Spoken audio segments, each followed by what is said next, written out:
Ladies, gents, how's it going? Random Gary here, aka Gary.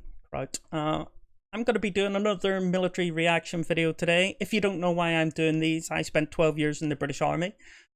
During my 12 years, I worked as a forward observer, calling in the artillery strikes, working with the people who called in the fast air, the attack helicopters, the precision weapon systems. And during my 12 years, I was awarded the Conspicuous Gallantry Cross, Britain's second highest award for gallantry, one below the Victoria Cross. So I've been reacting to a few videos where people have received gallantry awards and trying to bring to life some of the feelings, some of the emotions, some of the things that change in their life fundamentally whenever they receive a significant award. Today, we're going to be talking about our British friends, the Gurkhas. No greater friend, no more intimidating enemy. They are absolutely amazing. Today we're going to be talking about one of my pals in specific, Prasad Pun, and we're going to have a look at what he did and how he received his significant gallantry award. It's a good one. On 17 September 2010, I was in checkpoint. Sergeant Prasad Pun was in a checkpoint on the outskirts of a village called Rahim Kalay, which had previously been a bit of a Taliban stronghold. A bit of a Taliban stronghold is a light way of putting it. Was a fortified position by the enemy. We took it with two Mercian in 2007. There were trench systems, there was overhead protection, there was a layered enemy defense all throughout this whole urban area. I think it took us three days and nights of fighting. In fact, I think there's a YouTube video of us actually part of that battle, so I'll put in a clip here now. Yeah, you got about 15 seconds to impact in an area, a compound Monkey 3 Foxtrot. There are some very naughty Taliban. Look what happens to very naughty Taliban.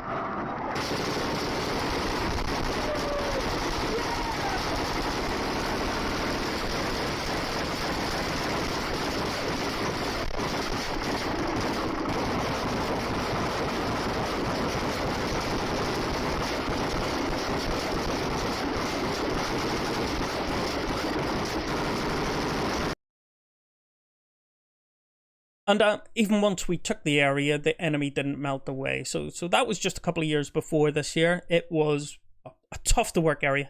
And I think it was tough to work because it had ground that dominated over the green zone, so the enemy could get up on it and look down in. It had these gullies running into those high features as well, so there was lots of dead ground where you couldn't see the enemy.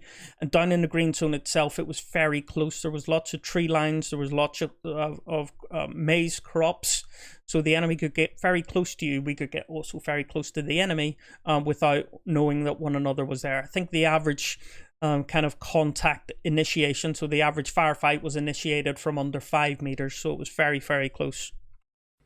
And suddenly I had seen the two Taliban. What he didn't know, of course, was that what he'd seen was actually two of a large group of Taliban who were already in position, poised to attack him and his checkpoint.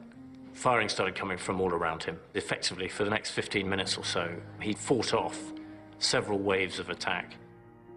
I was thinking at that time I was alone and there were many, and they're definitely gonna kill me. He just stood there and they were not going to get past him, and he'd obviously just decided that for himself, and he put himself in incredible danger to be able to do that.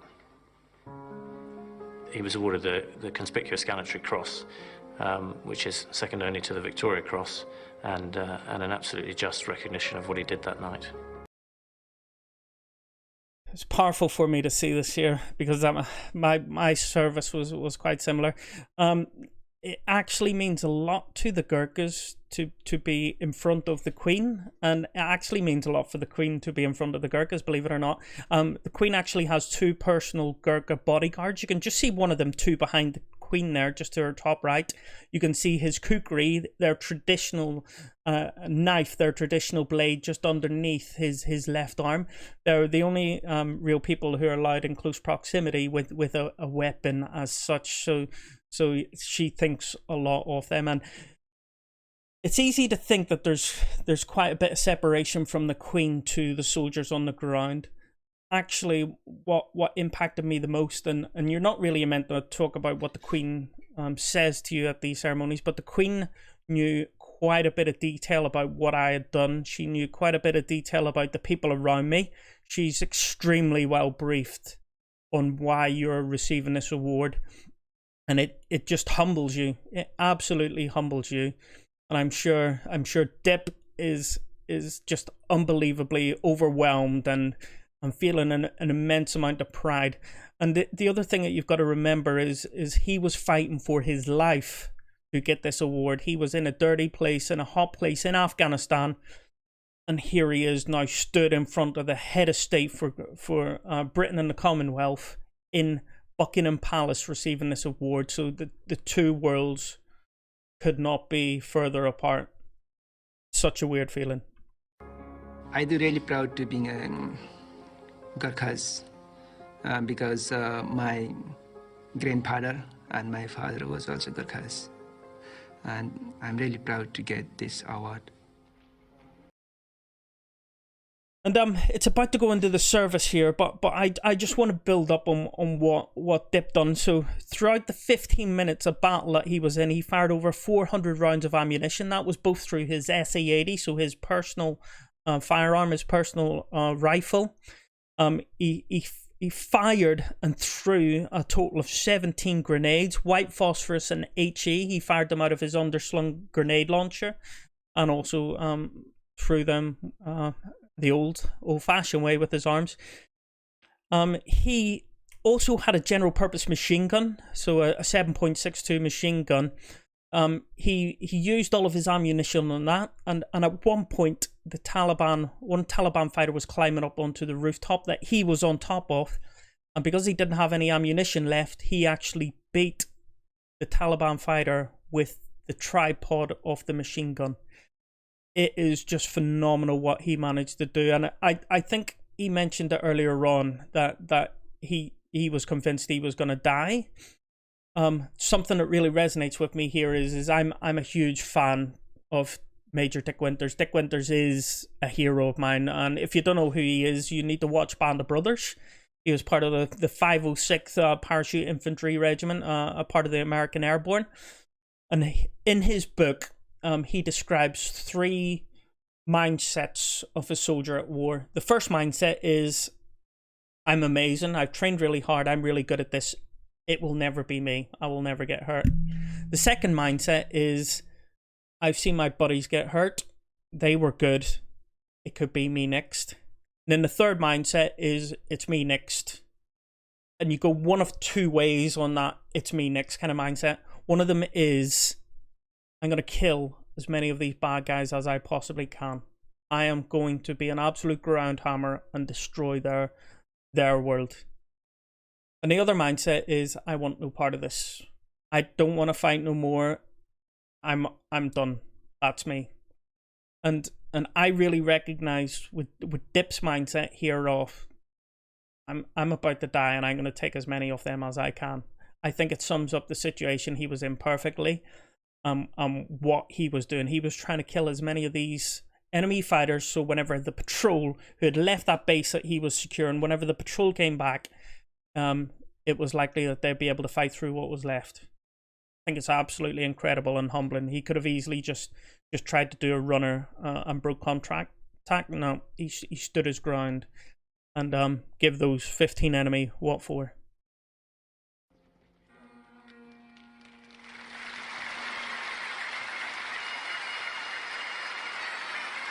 So this is our Festival of Remembrance. I think it's held on the Friday night or Saturday night before Remembrance Day in the UK.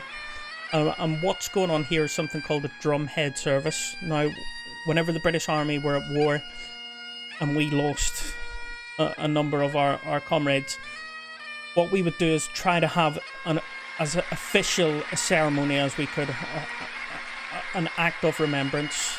And we would take our drums from our pipes and drums from our bands out there, and we would build them into a plinth for the padre, for the head of the ceremony to conduct that ceremony from. And that's what Dip is marching towards here, with a single alone piper. Dip's holding the book of remembrance.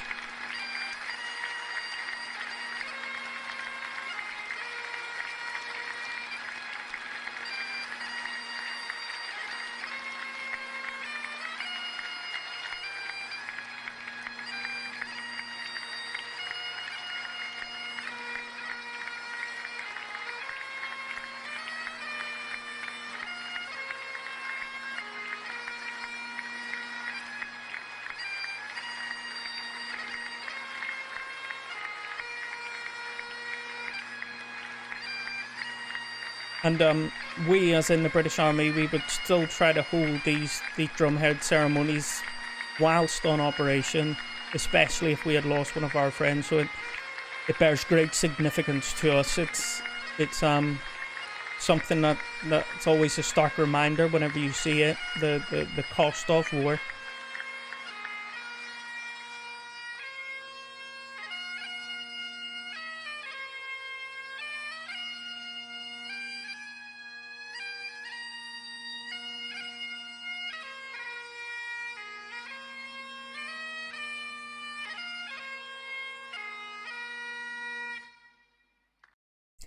Dip is an amazing young man. You couldn't meet anybody as humble, as courteous, as respectful as Dip. I would have actually got him on here, but he's still serving, so he has a few challenges with media and stuff like that. There wouldn't be appropriate, but I don't think he's got too much longer left in the military.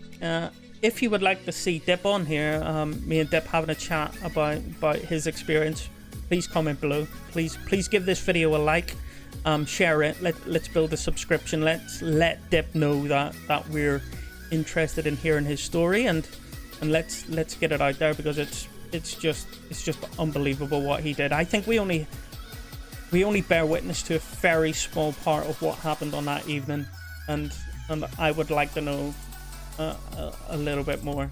What about you? If you like today's video, once again, please hit that subscribe button. Around about 94% of people watching these videos aren't subscribed, so please do it. It's free. I'll make it free. There you go. There's an incentive for you. And I have a couple more lined up. Keep the recommendations coming below. Thanks for the recommendations from the last video. Tag in the video that you want me to review, and I'll get it up on the channel. Hope to see you again soon. All the best now. Goodbye.